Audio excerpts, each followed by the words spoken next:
Graça e paz, Deus abençoe a todos. Outro texto proposto para a leitura de hoje encontra-se no livro de Josué, no seu capítulo de número 24.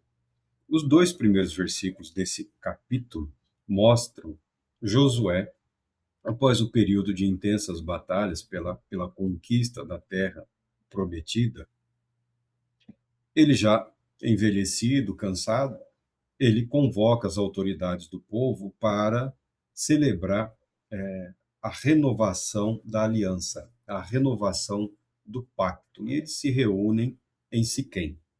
Josué reuniu todas as tribos de Israel em Siquém, convocou todos os anciãos, autoridades, líderes, juízes e oficiais de Israel, que se colocaram ordenadamente na presença de Deus.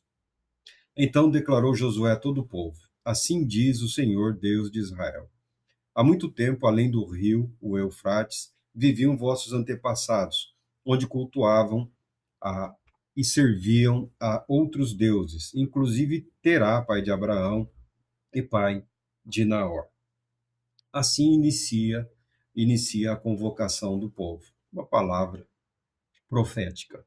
Uma palavra que declara que, no passado, Deus interviu na vida do pai de Abraão, tirando-o da terra onde ele vivia, junto com Abraão, filho, sobrinho, a família, convocando para que se dirigisse para uma terra estrangeira, porque viviam num ambiente quase que totalmente contaminado pela idolatria, sendo que Abraão, o irmão de Abraão, o próprio Terá, o pai de Abraão, vivia em idolatria, é o que a Bíblia declara. E Deus, pela sua infinita misericórdia, graça e poder, resgatou esse homem, essa família, dessa situação.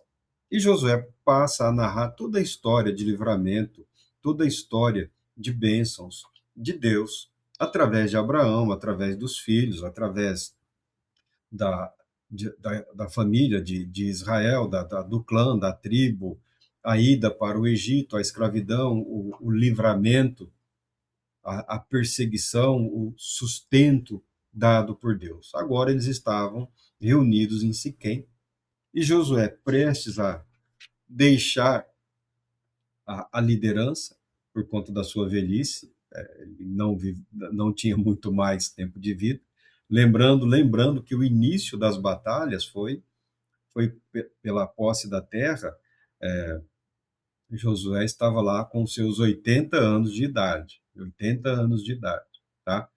Quando é chegado o momento da revelação do poder de Deus para o cumprimento da promessa de Deus, não importa a idade. Não importa se tem 18, 20 ou 60, 70 anos de idade. É a sua hora, é o seu momento.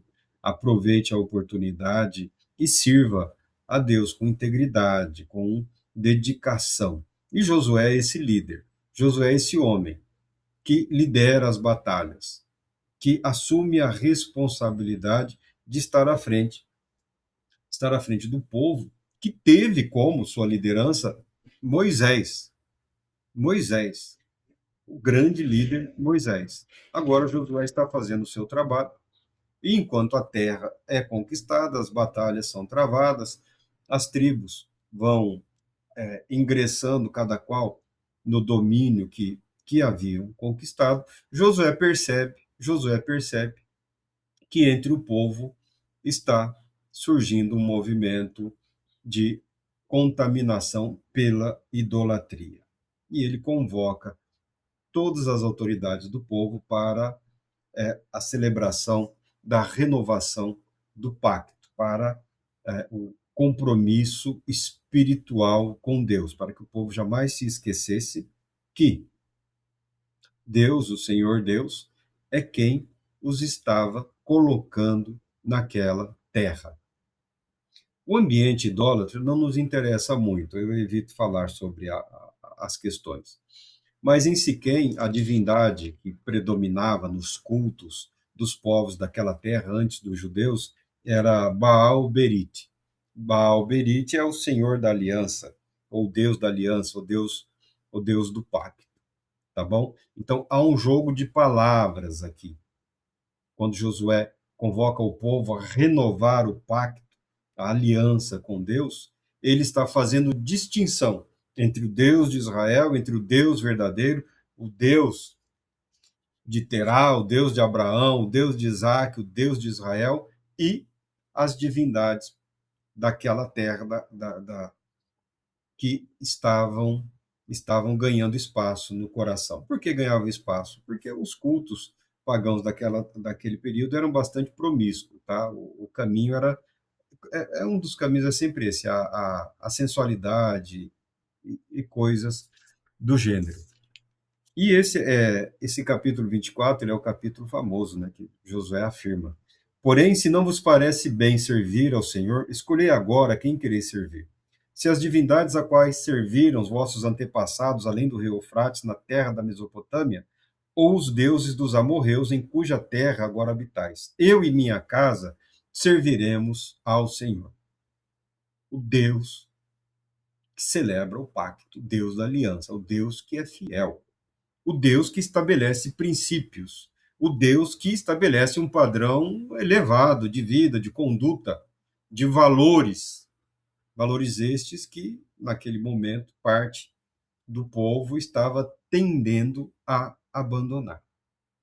Transportando para os dias de hoje, se eu, se você, se nós, cristãos comuns, por assim dizer, fomos aguardar o surgimento de lideranças comprometidas com a renovação de princípios, de valores pactuados por Deus em Sua palavra, vividos e celebrados em Cristo Jesus e através da vida dos apóstolos, morreremos e não veremos. Então, essa ideia de esperar que alguém inicie um movimento de renovação da aliança, de estabelecimento de princípios, de abandono de práticas que são idólatras, sim, pode não ter um ídolo lá na parede, mas tem no coração, na mente, na alma. Se você está esperando o surgimento de um Josué, você está em igual pecado aos que se corrompem, aos que se perdem. Porque a palavra de Deus é viva, a palavra de Deus é verdadeira, a palavra de Deus permanece a mesma. Cabe a mim, cabe a você, cabe a nós renovarmos sempre o nosso pacto, o nosso compromisso com Deus, julgando-nos a nós mesmos, não o líder imaginário, não a liderança, não o país, a nação, não as igrejas. Cada um julgando a si mesmo, se estamos ou não vivendo de acordo com o que foi combinado com o Todo-Poderoso Deus. Que a Bíblia declara que Deus é fiel, que Deus é justo. Quando Josué chama a atenção do povo para isso, os seus líderes principais afirmam: contudo, o povo declarou diante de Josué: não seguiremos aos falsos deuses. É o Senhor que serviremos. É o Deus de Abraão, o Deus que tirou o pai de Abraão da Mesopotâmia lá. Ele parou no caminho, mas que conduziu Abraão pela terra, protegeu Abraão durante anos e concedeu a Abraão o filho da promessa. Esse Deus é o Deus verdadeiro. O Deus que realizou milagres no Egito contra os deuses do Egito, prevalecendo sobre ele, os deuses do Egito, permitindo que o povo saísse da escravidão e também da idolatria no Egito. Esse é o Deus a quem nós serviremos. Esse é o Deus a quem nós propomos servir. E está aqui diante de nós a palavra de Deus nos orientando como devemos agir. Celebre a fidelidade de Deus. Celebre a justiça de Deus. Alegre-se, porque você conhece a verdade. Esse é o passo principal. Você está no ambiente da verdade. O Deus de verdade, justiça e paz te conduzirá no caminho da salvação pela fé em Cristo Jesus. Deus Todo-Poderoso te abençoe, te proteja e te conceda a paz, muita paz.